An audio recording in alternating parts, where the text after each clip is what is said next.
क्या होता है जब एक अजीबोगरीब एलियन मीटोराइट पृथ्वी पर आकर गिरता है, मगर जो भी इंसान इसके संपर्क में आता है वो भविष्य देख लेता है कि कैसे कुछ ही दिनों के अंदर न्यूक्लियर वॉर में पूरी पृथ्वी तबाह हो जाएगी, जिसमें कोई नहीं बचेगा।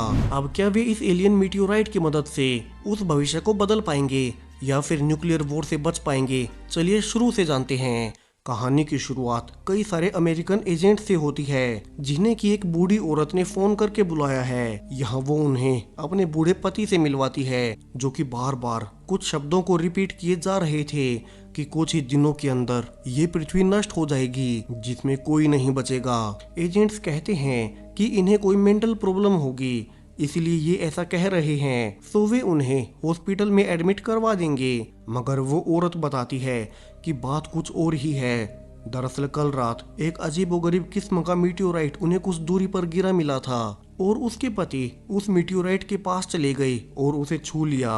अब बूढ़ी औरत के अनुसार उसके पति जन्म से अंधे थे, मगर उस मीटियोराइट के छूते ही उनकी आंखें अपने आप ठीक हो गई। मगर उसके बाद से वे लगातार बड़बड़ाए ही जा रहे हैं कि ये दुनिया जल्दी ही खत्म होने वाली है। अब ये सुनकर एजेंट्स जल्दी से उसी मीटियोराइट के पास पहुंचते हैं, मगर अब वो वहां नहीं था, यानी कि किसी ने उसे वहां से हटा दिया है। यहाँ हेड एजेंट जूलियस समझ जाता है कि वो मीटियोराइट बहुत खास है, तो उन्हें जल्दी से उसे ढूंढना होगा। वहीं दूसरी ओर आज से एक दिन पहले का समय दिखाया जाता है, जहाँ एक मैकेनिक डेविड अभी अपनी पत्नी की कब्र पर बैठा है और उसे याद कर रहा है। यहाँ से डेविड वापिस से अपने गैराज जाता है, जहाँ वो काम करता है, मगर यहाँ अब उसका बॉस डेविड को काम से निकाल देता है, क्योंकि पिछले काफी टाइम से डेविड का ध्यान अपने काम पर नहीं है। यहाँ डेविड उनसे गुजारिश भी करता है कि वो उन्हें काम से ना निकाले, क्योंकि उसकी आर्थिक हालात काफी खराब चल रहे हैं और उसने कई महीनों से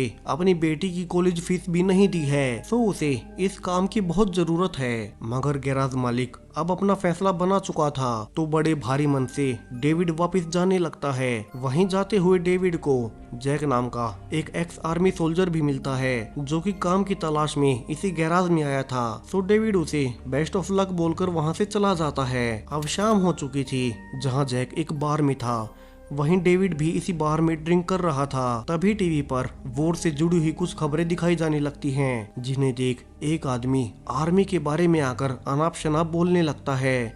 अब चूंकि जैक एक्स आर्मी सोल्जर है, तो वो उसका विरोध करता है, जिससे दोनों में वहीं लड़ाई शुरू हो जाती है। यहाँ डेविड भी जैक को बचाने के लिए उनसे लड़ने लगता है, लेकिन लड़ाई के ही बीच जैक की एक नकली टांग निकल आती है, जिससे कि सब समझ जाते हैं कि वो उस जंग में लड़ चुका है जिसमें उसने अपनी टांग गंवा दी। इसीलिए बाकी सबको काफी बुरा लगता है कि वे एक एक्स आर्मी सोल्जर से लड़ रहे थे और वे उसे छोड़कर चले जाते हैं। यहाँ से डेविड घायल जैक को उसके घर छोड़ता है और फिर अपने घर चला जाता है। यहाँ डेविड की बेटी एनी उसका वेट कर रही थी। यहाँ एनी अब डेविड को बताती है कि आज उसके कॉलेज ने भी उसे निकाल दिया है, क्योंकि उन्होंने पिछले 2 महीनों से उसकी कॉलेज फीस नहीं भरी थी। और अब तो डेविड ये सुनकर और परेशान हो जाता है, क्योंकि आज ही के दिन उसकी जॉब भी चली गई है। तो वो दुखी होकर अपनी कार लेकर बाहर निकल जाता है। लेकिन जब डेविड ड्राइव कर ही रहा था, तभी सामने वो देखता है कि आसमान से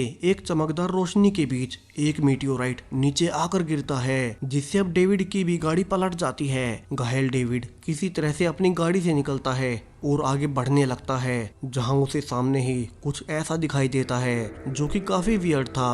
अब डेविड ने ऐसा क्या देखा, हमें थोड़ी ही देर में पता चलेगा। वहीं अब तक सुबह हो चुकी थी, जहां एनी अपने पिता को लेकर परेशान थी कि वे कल रात से वापस क्यों नहीं लौटे। सो वो जल्दी से डेविड के गैराज और बाकी जगहों पर उन्हें ढूंढने लगती है, मगर डेविड का कहीं भी कोई अता पता नहीं था।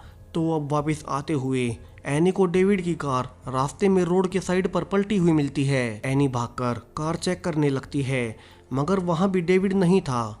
तो पुलिस कंप्लेन करने के लिए वो वापस अपनी कार में आती है, लेकिन तभी उसके सामने ही डेविड काफी घायल अवस्था में खड़ा हुआ था। यहाँ एनी जल्दी से उसे हॉस्पिटल ले जाती है, जहाँ एडमिट करने पर अब एक बहुत ही अजीब सी हैरान कर देने वाली बात उन्हें पता चलती है, जहाँ एनी के अनुसार डेविड ने अपनी एक किडनी अपनी वाइफ को दे दी थी, जिसके बावजूद वो मारी गई। तो डेविड के पास अब सिर्फ एक ही किडनी बची थी और यही रिकॉर्ड हॉस्पिटल में भी था। मगर अब डॉक्टर्स पा रहे हैं कि डेविड की दूसरी किडनी अब वापस आ गई है, जिसे जान अब एनी भी हैरान थी कि ऐसा कैसे हुआ।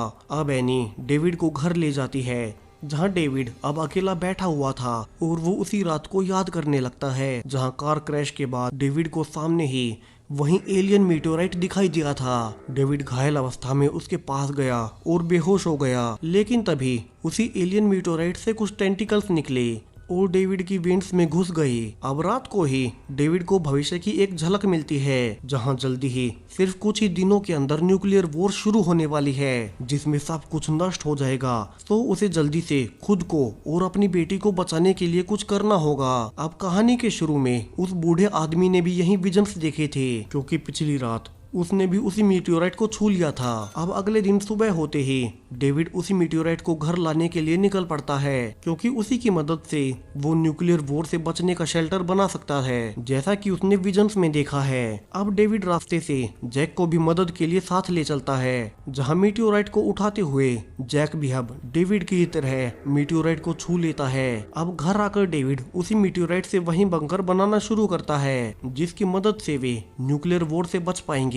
और इसीलिए शुरू में एजेंट्स को वो मीटियोराइट वहां नहीं मिला था, क्योंकि डेविड उसे उठाकर अपने घर ले आया था। वहीं दूसरी ओर अब रात होते ही जैक के कटे हुए पैर में काफी तेजी से दर्द होना शुरू हो जाता है। यहाँ जैक पाता है कि उसका पैर अचानक से बढ़ने लगा है, यानी कि उसने भी जब उस मीटियोराइट को छुआ तो उसी के असर से अब उसका पैर भी अपने आप हील हो रहा है, जैसा कि डेविड और उस बूढ़े आदमी के साथ हुआ।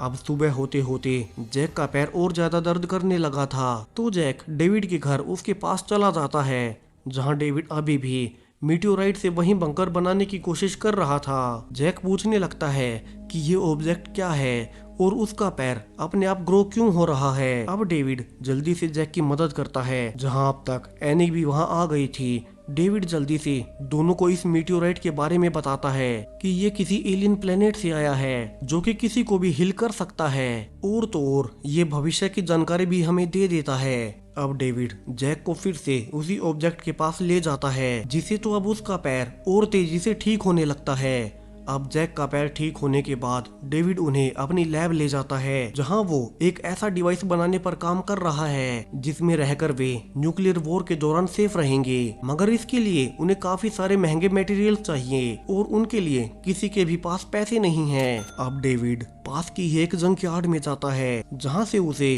पुराने पार्ट्स मिल सके, मगर ये पुराने पार्ट्स खरीदने के लिए भी उसके पास पैसे नहीं थे। तो डेविड उन्हें चुराने का प्लान करता है और उस रात जंकयार्ड के मालिक को काफी शराब पिलाकर बेहोश कर देता है, और फिर उसकी यार्ड से काफी सारा सामान चुराकर एक बड़े सीमेंट ट्रक के साथ अपनी लैब में ले आता है, और यहाँ वो जैक के साथ उसी डिवाइस को बनाने पर काम करने लगता है। वहीं दूसरी ओर मीटियोराइट के क्रैश साइट पर एजेंट्स पाते हैं कि वहीं पास में ही किसी डेविड की कार पड़ी है, जो कि क्रैश होने के बाद एक ही दिन में ठीक हो गया और उसकी किडनी भी वापस आ गई। तो एजेंट जूलियन समझ जाता है कि जरूर डेविड ने ही वो मीटियोराइट वहां से उठा लिया है जब वो उसके कांटेक्ट में आया।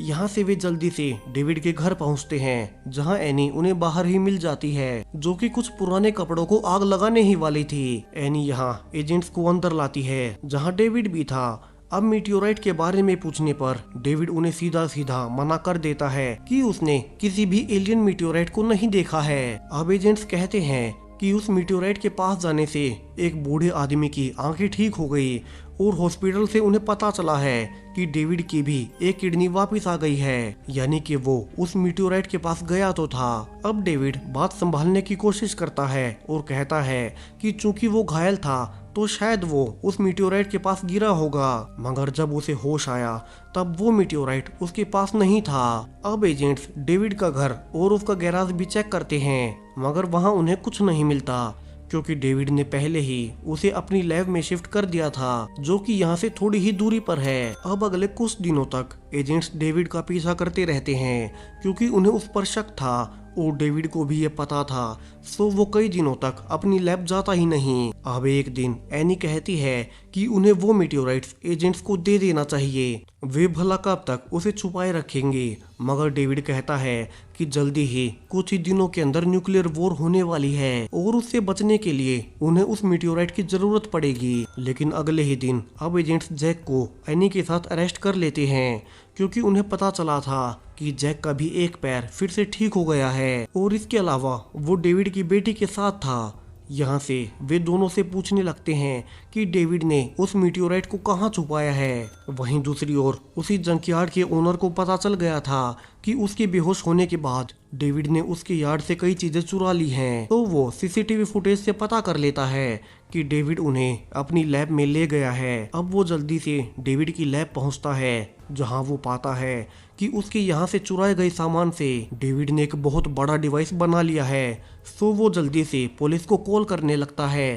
ताकि इन सब के बारे में उन्हें बता सके। मगर तभी वहाँ डेविड आ जाता है और उसे रोकने लगता है, जिसके लिए दोनों लड़ने लगते हैं। लेकिन इसी लड़ाई के बीच धक्का लगने के कारण अब उस आदमी के सिर में चोट लग जाती है और वो वहीं मारा जाता है। अब डेविड को ये देख काफी दुख होता है, क्योंकि वो किसी की भी जान लेना नहीं चाहता था। यहाँ से वो अपने बनाए हुए बंकर के अंदर आकर लेट जाता है, जहाँ उसने उसी मीटियोराइट को छुपा रखा है और यहीं रहकर वे उस न्यूक्लियर वॉर से भी बच सकते हैं। वहीं दूसरी ओर घर पर अब एजेंट्स जैक और एनी से पूछताछ कर रहे थे कि वो मीटियोराइट कहाँ है, मगर दोनों में से कोई भी उन्हें कुछ नहीं बताता। वहीं अब तक डेविड भी घर आ चुका था, जहां वो दोनों को उन एजेंट से बचाने के लिए बाहर पड़े हुए पुराने कपड़ों में आग लगाकर एजेंट्स का ध्यान भटकाता है। और फिर जब अंदर सिर्फ जूलियन ही अकेला बचा था, तब डेविड उसे गन पॉइंट पर लेकर दोनों जैक और एनी को लेकर वहां से भागने लगता है, क्योंकि अब न्यूक्लियर वॉर होने में सिर्फ कुछ ही घंटे बचे हैं। अब जूलियन एनी को जानबूझकर एक गोली मार देता है, क्योंकि उसे पता था कि डेविड उसे भी ठीक करने के लिए उसी मीटियोराइट के पास जाएगा। और होता भी ऐसा ही है। डेविड जल्दी से घायल एनी को अपनी लैब ले जाता है और जल्दी से उसे मीटियोराइट के पास लेटा देता है। लेकिन उसके बाहर आते ही एजेंट्स भी वहां आ जाते हैं। लेकिन अब तक एनी ठीक हो गई थी और जैसे ही डेविड का ध्यान अपनी बेटी पर जाता है, एक एजेंट उसे गोली मार देता है। जूलियन यहाँ अपने एजेंट को डांटने लगता है कि उन्हें डेविड को गोली नहीं मारनी थी, उन्हें उसे बस पकड़ना था। मगर अब तक बात हाथ से निकल चुकी थी। जैक भी अब एजेंट्स पर गोलियां चलाने लगता है, जिसमें वो कई एजेंट्स को मार भी देता है। और इसी के बीच उसे भी कुछ गोलियां लग जाती हैं और अब सिर्फ जूलियन ही अकेला बचा था। लेकिन वो कुछ और भी कर पाता, इसके पहले ही उसे दूर से एक बड़ा धमाका नजर आता है, यानी कि न्यूक्लियर वॉर की शुरुआत हो चुकी है। और जूलियन अब अपनी फैमिली के बारे में सोचकर वहां से चला जाता है। वहीं अब अंदर घायल डेविड जैक को मशीन में मीटियोराइट के पास लेटा देता है और कहता है कि एनी और जैक को अंदर ही रहना होगा, जहां पर वे सेफ रहेंगे। मगर उसे उन्हें बचाने के लिए खुद का सैक्रिफाइस देना होगा, क्योंकि ये मशीन बाहर से ही किसी को शुरू करनी पड़ती है। अब डेविड एनी और जैक को अंदर भेजकर खुद बाहर से मशीन बंद कर देता है, जहां वो खुश भी था कि उसने अपनी बेटी को बचा लिया है। वहीं अब अंदर दोनों पाते हैं कि इस मीटियोराइट ने मशीन को पूरी तरह से कवर कर लिया है और वहां से अब धीरे धीरे एक अजीब सा लिक्विड भरने लगा है, जिसमें दोनों आखिर में पूरी तरह से समा जाते हैं और फिर अंदर ही क्रायो स्लीप में चले जाते हैं। जबकि बाहर की पूरी दुनिया अब न्यूक्लियर धमाकों से बर्बाद हो गई थी, जहां अब धीरे धीरे इस घटना को सैकड़ों साल बीत जाते हैं। जहां एक दिन अचानक से मशीन का हैच खुलता है, जहां बाहर की दुनिया अब पूरी तरह से बदल चुकी है और इस पूरी पृथ्वी पर अब जैक और एनी ही हैं, जो कि आखिरी जिंदा इंसान बचे हैं। मगर वे एक साथ यहाँ से एक नई शुरुआत कर सकते हैं और इसी के साथ ये कहानी यहीं खत्म हो जाती है। सो वीडियो कैसा लगा कमेंट्स में बताएं और ऐसे ही वीडियोस के लिए चैनल को सब्सक्राइब करें। Thank you.